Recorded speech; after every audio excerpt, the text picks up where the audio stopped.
What's going on, guys? Random Comic here. So today I've got some Modern Warfare 3 for you guys. I got a MOAB on Piazza, which this was actually the first one I ever got, which this map has been on a long time. It's actually one of my favorite maps just because the lanes are really tight and it's good for rushers and stuff like that. I don't think there's many good camping spots on here, and if there is, they're really built well enough so that you can flank around people, and they're not that hard to actually take people out of. Like, I think a perfect example would be like in Black Ops, where the map Jungle. Do you guys remember that one bridge where there was that little barrel that you can clip up that was right near that bee hut? That's like the perfect example where somebody would flak jacket and attack mask could sit there all day because nades weren't going to kill them, and you know, stuns and flashes weren't going to do jack squat. So I think they've done a good job, at least in here, that, you know, taking out campers is easy, but I think the greatest thing that Black Ops 2 is doing, they've changed a few mechanics that is just like brilliant, because for the most part, all these perks and stuff that they put in have been camping perks. You know, campers have used them to their advantage, like Ghost and Dead Silence and stuff like that. But now Ghost and some other perks are now going to be the rusher's advantage. So Ghost is now, you know, not detected on the UAV, at least when you're, you know, moving.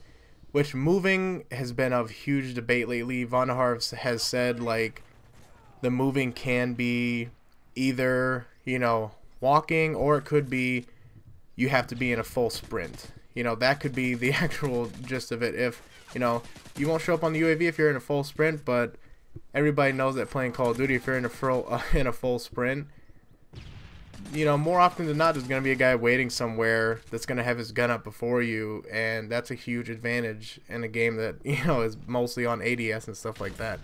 But I actually want to give Black Ops a try. I saw Thunder post on Twitter that there was like 400,000 people playing on Sunday or something like that, which that is just crazy, because lately I know on a good Modern Warfare 3 night, there's probably like 250,000, maybe 300,000 on a good night or something like that.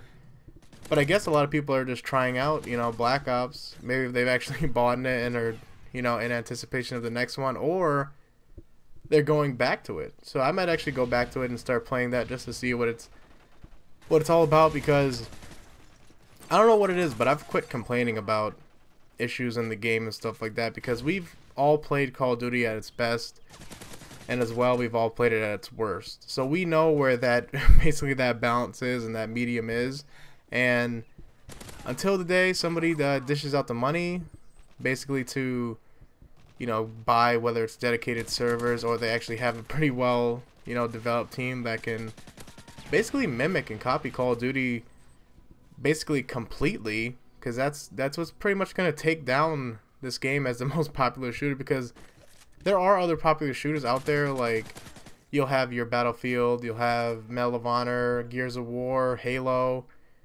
and you know, they'll all be popular. I think Halo is the only one right now, as well as whatever the Respawn Entertainment is going to put out. They probably have the best opportunity to have a game that will at least have the success of Call of Duty, which I think Halo will be the example for console, because that being, first off, Xbox exclusive makes sales kind of drive up like a lot just for Xbox, and because, you know, there aren't many shooters out there, honestly. Because if you think of them, what other shooter are you going to play? Like Ghost Recon, you're going to play Counter-Strike, Gears of War 3, like all those stuff. It's sad to say, but most of them usually die out by their first DLC drop and stuff like that. And Call of Duty usually goes strong for a majority of their release. Like even now, I think last time I checked, there's like 125,000 people on when I was playing late at night.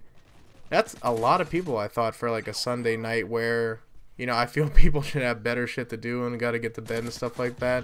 But I guess that's just what it is. Like, I saw somebody make a really good comparison about CSGO, because everybody was just talking about the campers in CSGO, and they were like, you know, Counter-Strike is kind of like a sophisticated wine where it has an acquired taste, and it takes, you know, a little bit of more, I guess, you know, ego or something like that to appreciate it.